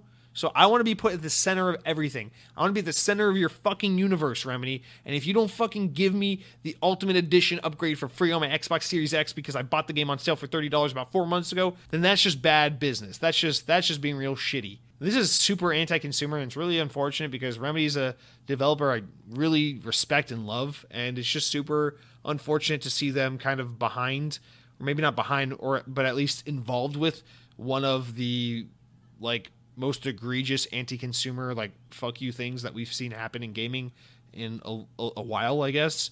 Or I guess by compared to the standards of this week's news, maybe everything's just bad press, but whatever. Yeah, that just super sucks. And I'm sorry to everyone who's just being snubbed. But on the bright side, if you haven't played Control, it's a great game. You should play it. I guess maybe you might want to buy the Ultimate Edition, or maybe you might take pity on people who bought the game when it first came out and say, out of respect for those people, I'm not going to buy this game. I don't fucking know. You can be a superhero by taking a stance. Oh yeah, and also released this week, Remedy is working on a new game set in the Alan Wake / Control universe. So we know they're working on a couple of games right now. We knew they were working on like 3 games or something. We know one of them's the Crossfire X campaign. We now know they're working on a new game set in the Control Alan Wake universe. And then the third one is who the fuck knows, but Remedy hard at work on pissing everyone off and making some great new games. So let's look forward to that shit. And then our wrap-up story, our final story of the week, comes from Windows Central, and it is that Microsoft will no longer be using the phrase Xbox 2020 as part of its announcement in programming. The story comes from way of Eurogamer, who say that the phrasing was announced back in May, but only used once. Initially set to be used as part of the monthly marketing moment thing they were doing, but it's officially been phased out. Reset Era first noticed the change on Microsoft's May blog posts. Microsoft's full update on the change points out that the phrasing implies that Microsoft would be releasing information as part of a monthly showcase. Here's the complete update from Microsoft. They say, quote, Xbox has a massive year ahead of us, as outlined below. After reassessing our programming for the rest of the year, we've decided to stop using the Xbox 2020 phrasing, as it implies that we'd be releasing information in one way only through a dedicated monthly show. We've got so much more to share with big news about the Xbox Series X, new games like Halo Infinite, and cloud gaming via Xbox Game Pass. We're going to share the news in a variety of ways. It may sometimes be a dedicated show, YouTube videos, or partnering with others, or sharing the latest via Xbox Wire. We want to stay flexible with how we connect with you. Microsoft already stopped using the phrasing, but now has officially commented on the change. This is actually really interesting because I haven't made mention on the podcast. I'll be honest. I should have, but I haven't. But like, I've also noticed it's like, yeah, they used this in May, right before that third-party showcase happened. They announced this with that Inside Xbox, and then they just never used it again. They just kind of went silent on it. And I get what they're saying here. It kind of implies that like they're going to have like a little mini E3 presentation every month, or that's kind of what was implied by this phrasing, and they want to clarify like, hey, that was never our intention. We just mean like every month there's going to be new information about the new consoles, whether it's in like a game showcase or like someone like Austin Evans has some new video to talk about where you got access to something, or whether it's, you know, just the announcement of a new console or the announcement of your favorite game being delayed or something like that. Just, I guess it's their way of saying every month we're going to have new stuff to talk about, but it's not always going to be in the format of like a game showcase. So we just want to kind of nip that in the bud and publicly speak out about it. I think it took them too long to do this, and it's kind of a weird thing that they even had to walk this back, the fact that this ever even made it out to begin with, and then they just immediately stopped using it. But good on them for kind of being like, hey, yeah, sorry, that was no good to use that marketing tactic. So I appreciate them just coming out and kind of being honest about it. But yeah, whatever. That's weird. Not much to say about this. I noticed it was gone, but like no one ever said anything about it, so that makes sense. And I think this it's kind of a shame they didn't say anything about it earlier, because remember when they first announced the Xbox 2020 thing, it really sounded like there was going to be like the May thing was the third-party game reveal thing, and then in June we'd have some other kind of thing, and then in July we'd have the big thing, which we of course did have, but I feel like in June we never really got anything, so it's already kind of been like a bit of a missed marketing kind of hiccup here. So whatever. I'm just glad that they addressed it and said something about it, but also I think it kind of took them a little too long to say something, to be honest. But you're not going to see that Xbox 2020 marketing thing anymore, which basically means from now until the year ends, any kind of news we get, which there is still plenty to come, it's just going to be released in some like varying ways. So don't expect more like digital presentations like what we've gotten so far. I am sure the Xbox Series X, or Series S rather, is getting something, whether it's just an extensive YouTube trailer or whether it's like a mini stream. That they got to have at least something in store for that, because that's big news. But other than that, yeah, I mean, I guess that's mostly it. I think this is mostly their way of saying, hey guys, we don't have any more streams, we don't have any more game showcases, so don't be waiting for that. Don't use Xbox 2020 as a excuse or something to hold over our heads for why we haven't done one, because that's not happening. So that's really how I read this, is like they're kind of roundabout way of saying like there are no more press conferences or game showcases. It's really just like blog posts, YouTube videos, trailers, announcements, things like that. You know, YouTube partnerships, stuff of that nature. So that's fine. That's totally understandable, reasonable, and I just wish they had said that sooner, because they kind of let that linger for too long. But nonetheless, that's going to do it for all of our news for the week. Thank you for bearing with us, guys. Now we got some important enough news stories important enough to make the podcast, but not important enough to warrant their own discussion. Real quick, running down the list, we've got Minecraft Dungeons will receive its Creeping Winter DLC, featuring new campaign missions on September 8th. The free update also includes new merchants and daily trials. IGN reports that Bethesda and id Software have announced a single-player campaign expansion for Doom Eternal during their QuakeCon at home. A full reveal of the game came as part of Jeff Keighley's opening night live at Gamescom 2020, and that will be held on August 27th. But the id Software team did reveal that the expansion will be called The Ancient Gods. The story will be split into 2 parts, and we'll see some part of it at ONL, also, which is opening night live at Gamescom. And then they also announced that they're kind of restructuring some multiplayer stuff and overhauling some of that as well. Next, we've got that Dirt 5 has been delayed by a week and will now launch on October 16th. Codemasters revealed the news on Twitter via the official Dirt account, noting that the game will launch on October 16th now for the Xbox One, a week later than originally planned release, which was originally set for October 9th.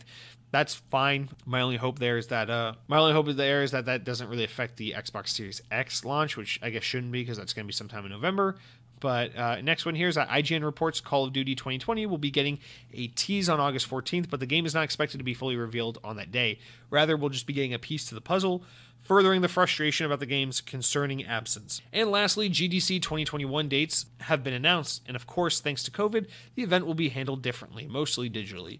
The conference will take place from July 19th through 23rd of 2021 in San Francisco, California, but will also include a virtual lineup of programs. The mix will become the new default form for the show, which is interesting, and more information on how that all works and how to participate will be revealed at a later date. So that's going to do it for all of our smaller stories as well, which leads us to the most popular, according to my listening analytics or in statistics, it looks like maybe the most underappreciated part of the show. It's the new games of the week from the Xbox Wire. There are 20 new games this week, so we will have to blast through them because why the fuck are there 20 games coming out for the week of August 10th through August 14th? But our first one here is called Brunch Club. Now, Brunch Club is a social simulation visual novel where you play as not people going out to brunch, but as brunch items trying to avoid people who are at brunch. So you're in various restaurant settings. You may take control of like eggs or toast or waffles or something of that nature. And the dinner guests, or the brunch guests rather, will come in. They'll order their mimosas. They'll start talking and catching up. And your objective as food is to find a way to escape being eaten. You are the brunch club. You are grouping up. You're clubbing up to get away from these evil people who are trying to consume you. Because even though you are a piece of food, you're not a piece of meat. And then our next game here is called Car Mechanic Simulator Classic. It comes out on the 11th. Now, Car Mechanic Simulator Classic is a classic simulator for car mechanics. So if you like to be a classic guy, if you like to be a car mechanic guy, if you like to simulate what it would be like to be a classic car mechanic, this is a great game for you. You can work on cars, you can break cars, you can sell cars, you can look at cars, and all along the way, you don't spend any real money because, let's be honest, who has the fucking money for a car? In today's economy, I don't fucking think so. And then our next game here is called Escape from Tethys. This is a low-bit game where you play as Samus from Metroid, and you run through a Mario level. Now, what's interesting about this game is instead of fighting the Metroid, you fight the butterflies. So Escape from Tethys is, I guess, like a dreamlike sequence where Metroid learns to live in a different environment where rather than fighting the space pirates, the Metroid fights the butterflies. So it's kind of like a twist on how like we see Metroid in the environment where it's kind of normalized to be surrounded by aliens and pirates and things like that, but the nature and the beauty and the wonder that we're subjected to here on the planet Earth is so foreign to the Metroid. So Metroid has to kill all of those beautiful things like the turtles and the squirrels and the butterflies, and it's kind of a little sad, but it's Xbox One X enhanced if you can somehow enhance a game that's 7-bit. But yeah, next game here is called Hyperscape, which is that game I called Hyperspace until very recently. This is out on August 11th. Hyperscape is a game you get when you have no creative control or freedom over anything, and someone from high up on the corporate ladder says, hey, we need one of those lucrative battle royale games. Go get us one. I want it to look like 30% Overwatch, 40% battle royale from Apex Legends, and 30%, if that's what's left, on like I don't know, fucking like one of those like Second Life ads. So make it look good, and we'll do that game. And then that's Hyperscape. The next game here is called Metamorphosis. It's the Xbox One. It's Xbox Edition. And what's really interesting about Metamorphosis is this is a nod to the famous short story Metamorphosis, but instead of waking up as a bug, you wake up as a game camera that pans around and looks at other bugs. So it's kind of a shitty, boring game because you don't really do much. You just kind of pan around and look at shit. But the bugs are detailed and ugly to look at. And then we got Prehistoric Dude coming out on August 12th. I don't know what's so prehistoric about this dude. I just see bumblebees flying around, but hopefully you can shoot at them. That would be pretty prehistoric, if I do say so myself. We got Zero Strain as our next game, which is a game where you play as a spaceship, and your objective is to simulate different kinds of objects in space hitting your windshield, which is really unfortunate because basically every time that happens, you probably get sucked down into space and dies. But Zero Strain has zero restraint for how it chooses to kill its spacemen. And then our next game here is called the Alto Collection. Now, Alto is Spanish for alternate. Now, alternate is a key on your Windows keyboard that you can use to go into play an alternate game. If you hit the Control-Alt button and then delete, it will take you out of this game and you won't have to play it. And now that's Xbox One X Enhanced. The Ambassador, Fractured Timelines is our next game. The Ambassador, despite looking like a snake alien monster creature, serpent thing, is actually about... The Ambassador is actually about... You play as the ambassador to the United States of America. You go around the world and you do damage control for various international relationships. We go to different world leaders and we serve as an ambassador, and we say, "Oh man, why do you hate the U.S.?" And we try to patch up those relationships, and we try to make amends for things we've done wrong in the past. But somewhere along the line, the timelines become fractured. So you might travel over to good old Europe and find yourself speaking with King George II. You say, "Hi UK, I'm here. Hey England, I'm here. I'm here to make a good relationship with the US. We know not a lot of people are really liking us right now, and we want to make that right." And they go, "But it is only the year 17 something or other, and I'm King George II."